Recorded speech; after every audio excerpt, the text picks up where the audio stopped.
Good afternoon. Welcome to the Public Circle Live. This is episode number 27 in the series of Public Circle Live. Here Friday afternoon, 4:30, live from the constituency office in Saanich North and the Islands. My name is Adam Olsen. I'm the MLA, and it's wonderful for you to join me this afternoon. If you're watching a rebroadcast of this, thank you for joining. And hey, why don't you show this Public Circle Live a little bit of love? Hit the comment, drop a comment. Invite one of your friends to join us this afternoon, or to watch a rebroadcast of this episode. I am flying solo this afternoon, and it's been a couple of weeks, and still getting back into the flow of things after the fall legislative session has started, and so. I'm back, but I am flying solo this week, and wanted to just talk about some of the things that have come up in the legislature over the past couple of weeks.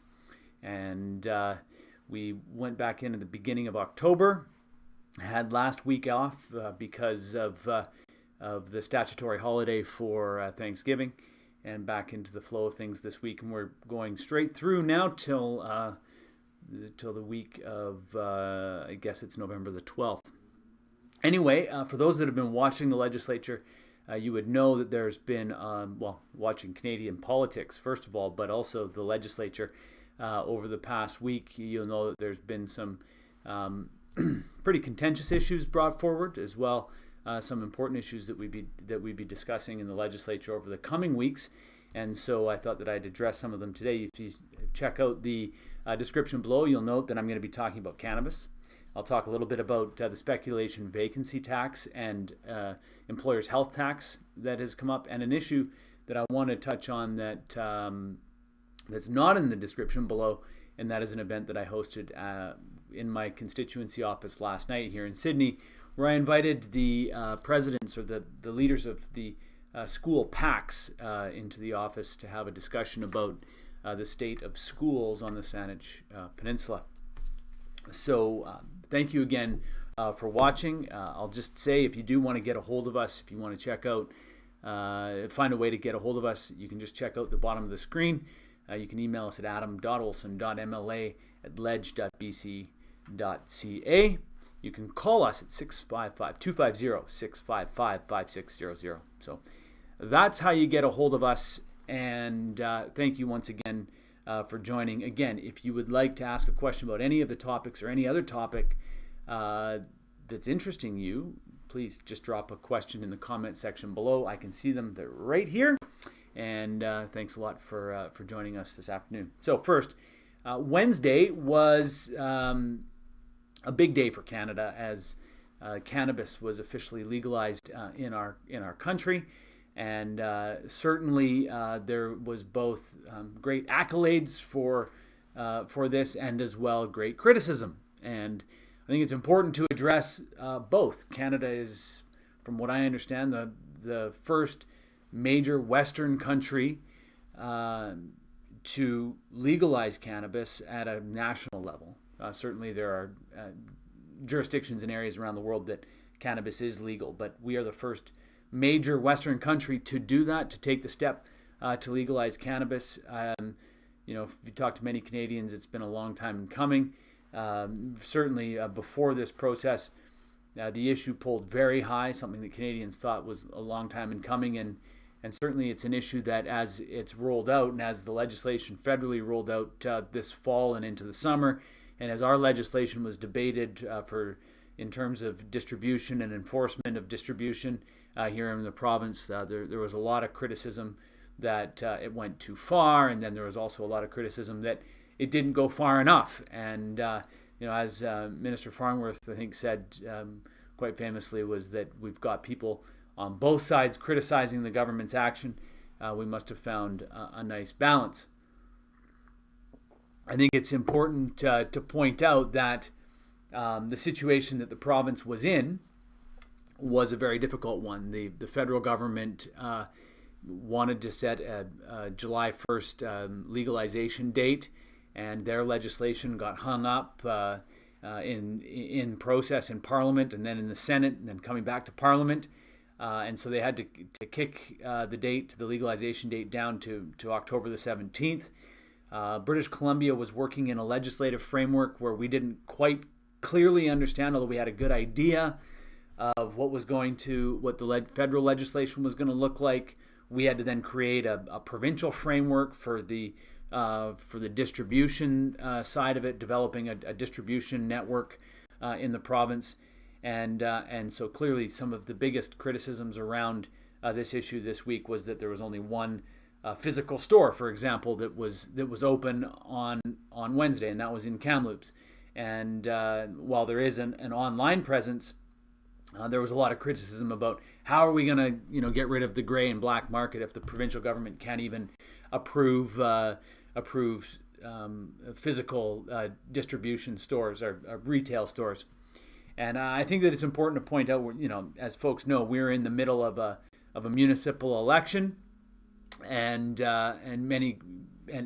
one of the things that we heard during the legislative debate back in the spring was that municipalities wanted to have a say, and they got a say in the legislation.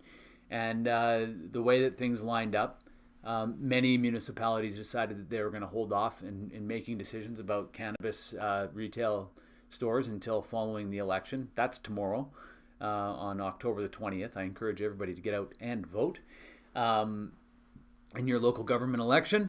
And so from every indication that we've got, that process will start to move much quicker. There is several dozen applications already approved by the province and kicked over to the municipal governments. And we'll see, I believe that there will be a number of locations approved by the end of this year. Is it good enough? Probably not. It is the situation that we're under right now, and I think that to be clear, this is going to be a situation which is going to evolve over a number of months as we get to understand how the cannabis legislation works, how the enforcement of the distribution models here in British Columbia work, and I'm pretty certain, in fact, that we'll be making some amendments to the legislation going forward. One of the issues before I move on here that I want to point out is that it is a position of the BC Green Caucus that we need to have a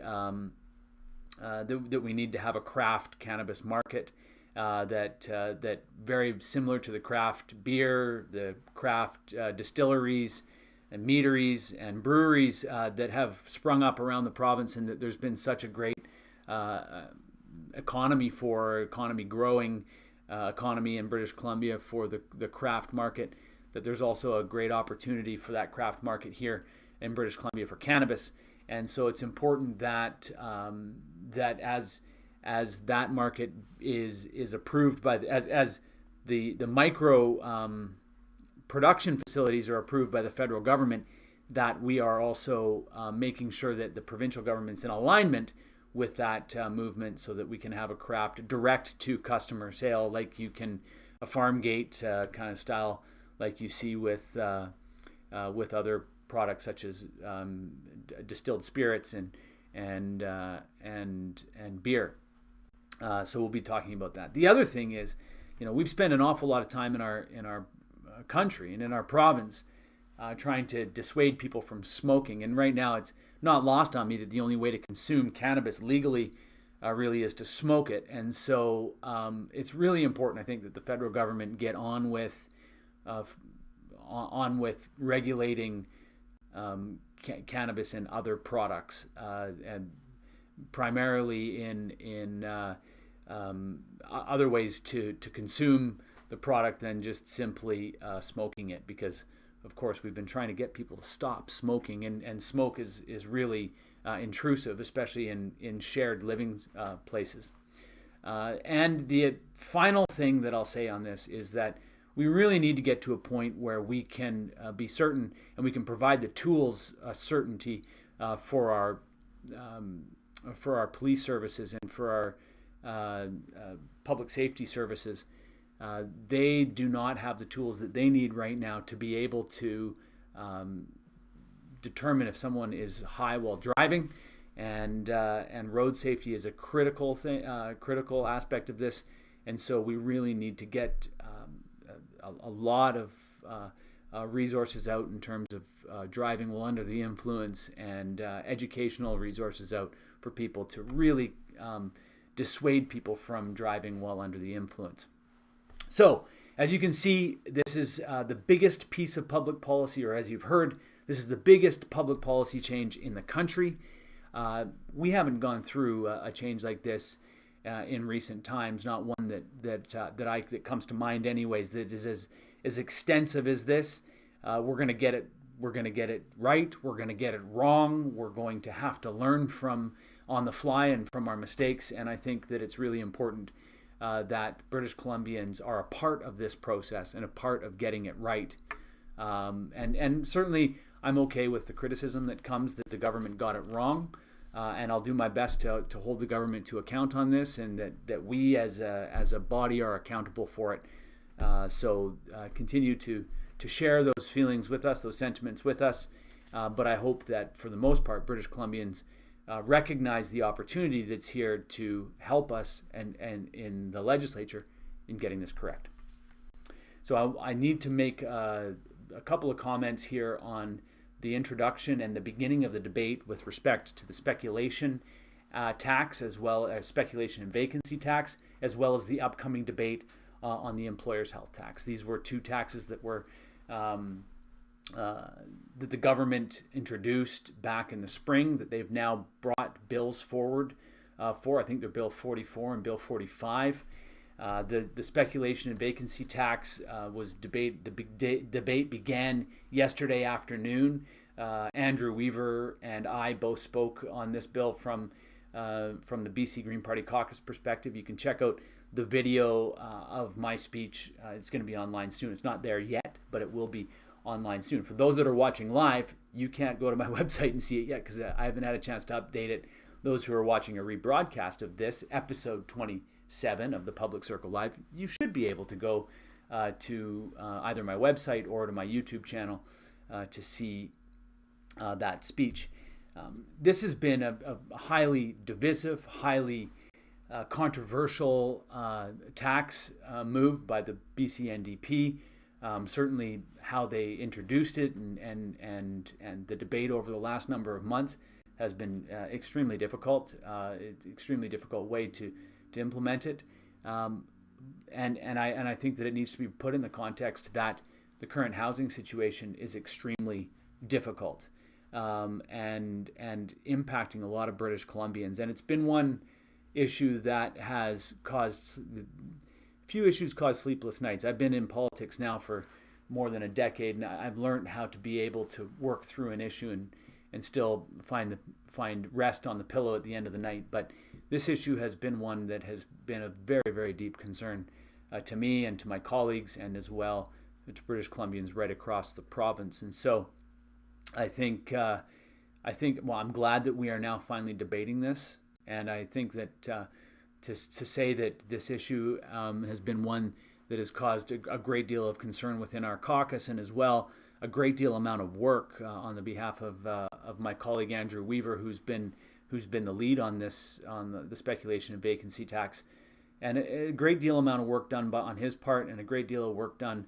on the part of the finance minister. And I have to say, I raise my hands to both of them for being able to find a way through and addressing the many concerns. And I'm not going to go through the many concerns that there have been about these taxes because they've been well publicized, and the government has done a very good job, I think, or a good job at the outset of bringing in a bill that addresses many of the issues and providing exemptions. And Andrew is going to be bringing forward a couple or three more amendments to this bill, which I think will deal with the primary issues that we've been hearing in our constituency offices around this legislation. The first being that we've really wanted to make sure that the mayors of the communities that are involved have a voice, and that they have an opportunity to meet with the finance minister on an annual basis and understand and discuss how this tax has impacted their community, and give them the opportunity to be able to opt out at some point if either the tax is no longer necessary or the impact has been too great. And so we really are looking forward to providing that mechanism so that mayors have the opportunity to liaise and work directly with the Minister of Finance. The second piece is that we've really wanted to make sure that the money that's generated from a speculation tax stays in the community. One of the main concerns from people who are going to be impacted by this tax is that how does this actually benefit housing affordability in my riding? If I've got a house that can't be rented, or if it's rented, it would be a very high-end rental. How is this money that you're charging me not just money that you're charging me? How do I know that it's impacting, positively impacting our community? Well, one of the amendments that's going to come forward is an amendment to make sure that that money doesn't just go into a big general revenue fund and to be used for whatever the government wants, but that it stays in the community and is used for developing housing affordability capacity in the community that the money is generated. And I think that's a really a strong benefit, a strongly beneficial amendment that's going to be brought forward. And finally, one of the pieces that has caused a lot of consternation among Canadians is that British Columbians and Canadians would be treated differently. And I've received many hundreds, maybe, emails from people who have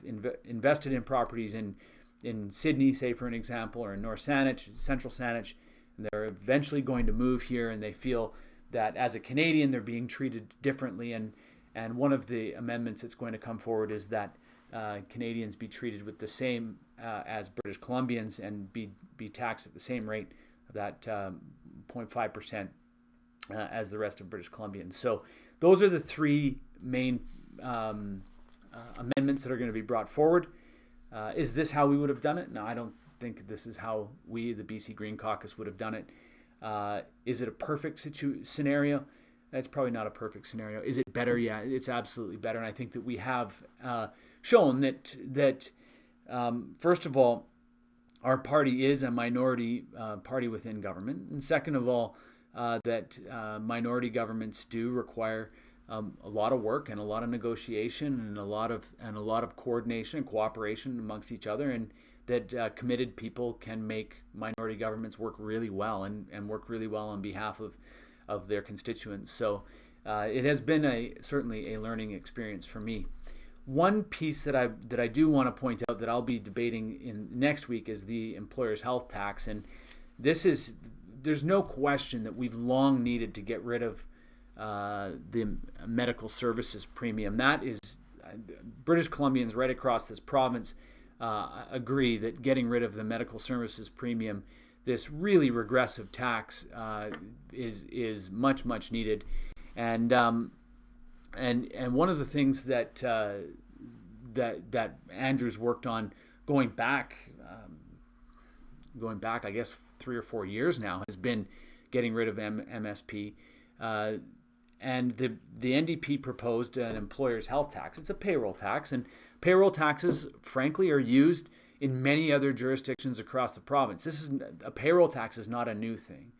The fact that it's being shifted, that the weight that's on the shoulders of British Columbians and the MSP is being shifted directly to what ends up being medium and large businesses, is not necessarily what the task force that the BC NDP government pulled together to advise them on the MSP, on the shift away from MSP. There was a recommendation to spread the pain of funding the healthcare system across a number of different stakeholders. As it turns out, this tax does basically shift it from people onto business. And I stood in the legislature on Monday raising the concern that I have about business competitiveness. I've heard from many businesses, and in fact, over the next couple of weeks, I'm going to be touring 2 of those businesses, Nicholson Manufacturing in West Sidney, and then as well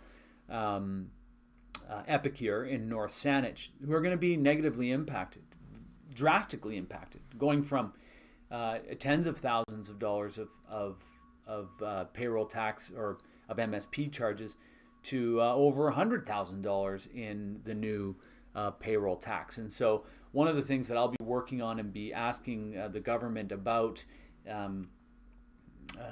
during the debate, and be really standing strong and speaking strongly for the businesses in our riding. These are incredibly important employers. They're incredibly important property taxpayers in our communities. They are part of the fabric of our communities here on the Saanich Peninsula, and it's really important that the government can answer to the business competitiveness aspects of the employer's health tax, recognizing, of course, that a payroll tax is utilized in most jurisdictions across the country in order to pay for health care. And certainly today was an indication health care is a massive issue in our riding, and access to primary care was a massive issue in our conversations today with constituents.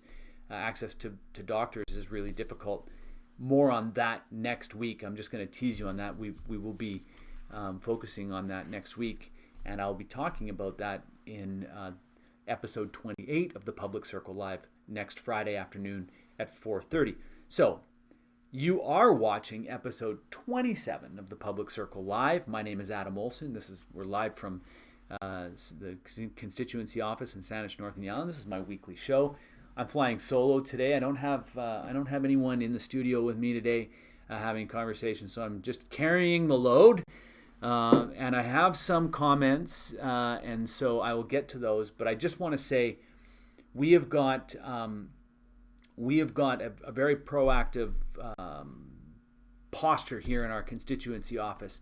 We deal with a number of people that come through the door every week and ask us to help advocate on their behalf. We also have got a very proactive approach to reaching out and connecting with important stakeholder groups within the riding in order to develop relationships with them, but then as well to better understand the situation that they face and the work that they do. And this week, last night, in fact, I had a meeting with, it was 7 of the 9 presidents of PACs in School District 63 here on the Saanich Peninsula. Not every school was in attendance last night, but I certainly got a very, very clear indication of the challenges facing our school system. And I guess this is a note to Rob Fleming. I'm going to be coming to you, my friend, with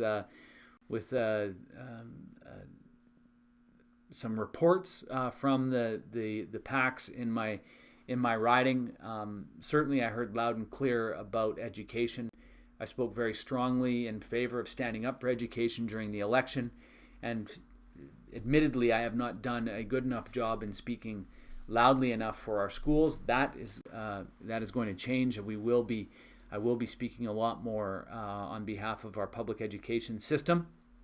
But if it was to come down to just a couple of things that I heard last night that I would advocate for here, and then we'll be talking a lot more about it, is issues around fundraising. That PACs are having a really hard time recruiting parents to come and sit on the PAC and advocate for their students and their kids' education, because basically PAC has become a fundraising engine for schools. One school in the riding provides a food program for 50 students a day. Last year, that same school PAC contributed $65,000 to just basic operations, to school, and for those parents out there right now, you would know we're buying, and I'm one of those parents. We buy school supplies, and you look at the list and go, this isn't school supplies for my kid. This is just basic supplies for the school that should be funded by the tax dollars that are already raised, and frankly they're not. And so,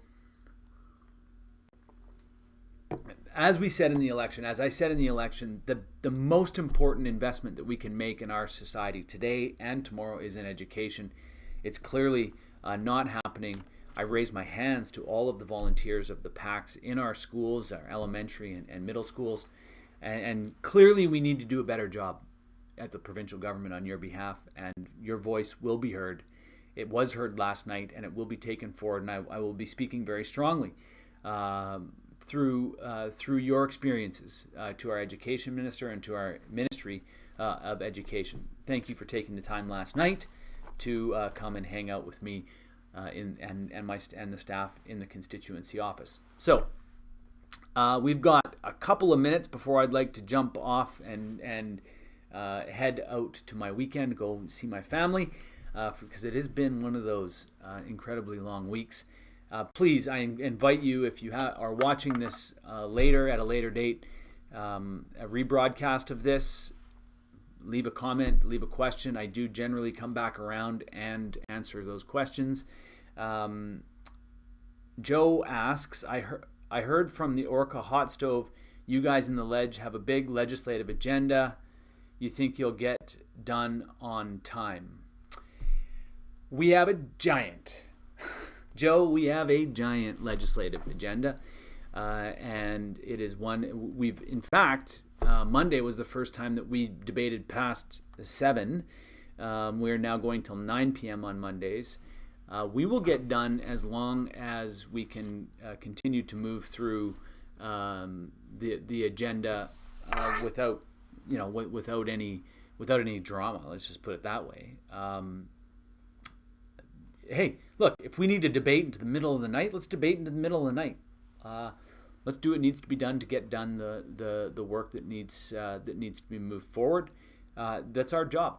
So to me, I don't have a problem staying there until late in the evening. Most of the MLAs travel from other parts of the riding or other parts of the province to be here. Presumably they don't have anything else to do in the evening other than hang out. So we could go long into the night, and if we need to, I invite the government to have us debate long into the night. I know that's not going to make me very popular with my colleagues, but hey, it's the job that we have to do, so let's do it. But you're right, Joe. We have got a 19 pieces of legislation or something coming. I don't know. It's a big legislative package. Hello to Gord Elliott. Thank you very much for jumping on as you do most weeks. Shirley says.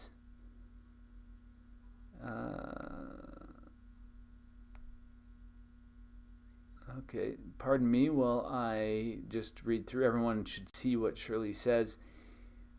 Okay, so the question basically about why is the NDP not withdrawing from the equivalency agreement. I've asked this question. We've demanded to have the province extract itself from the equivalency agreement on the Trans Mountain Pipeline expansion project. I guess there's some questions as to whether or not we're able to do that. I'm seeking a briefing and some more information on that from the Minister of the Environment. I have not received that information yet. I am an intervener in that in the second wave of interventions on the Trans Mountain Pipeline expansion. I just found out some really good news today that I can't share yet, but I will. So that's a teaser for you to come back next Friday to hear the good news. But I just need to confirm it before I can go live with it. Look, the Federal Court of Appeal threw out the National Energy Board recommendations and quashed the certificates. And that was the provincial government said, we're all good to go with that information. I've done videos on this in the past. I believe that we should be able to remove ourselves from the equivalency agreement, specifically if it's not serving the best interest of British Columbians. I think we need to stand up and be strong on this. But I'm going to get a briefing on this to get more information on it, and I will.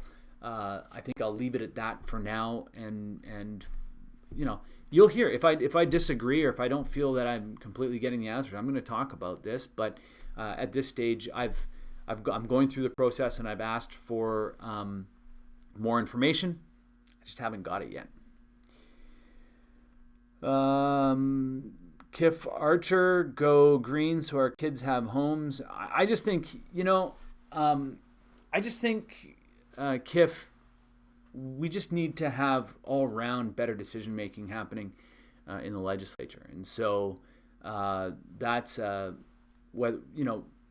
whoever can deliver that, I think that it's important. I think that it's important that we have 87 MLAs that work together towards it. Now, that doesn't mean we have 87 MLAs that just sit around, violently agreeing with each other. But having the highly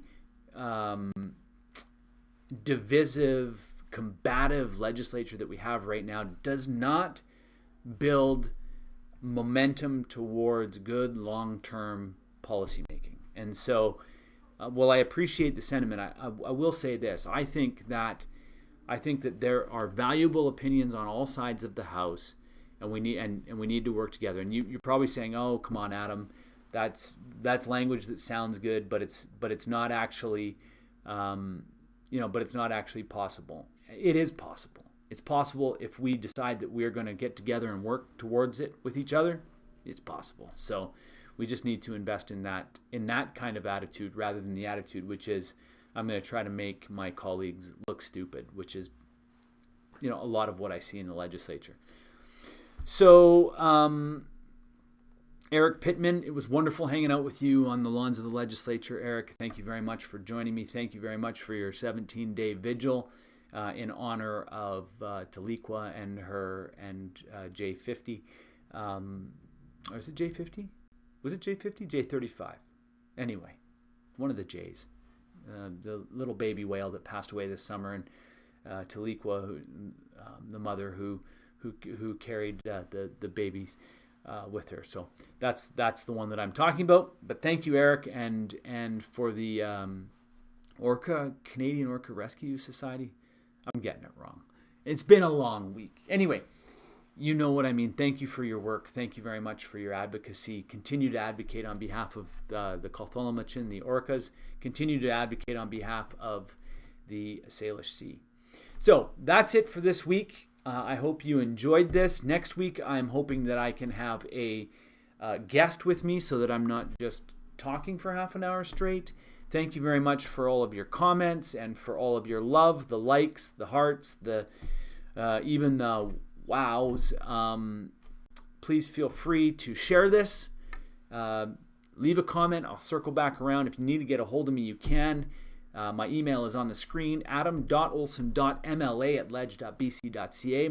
Our phone number here in the constituency office is 250-655-5600.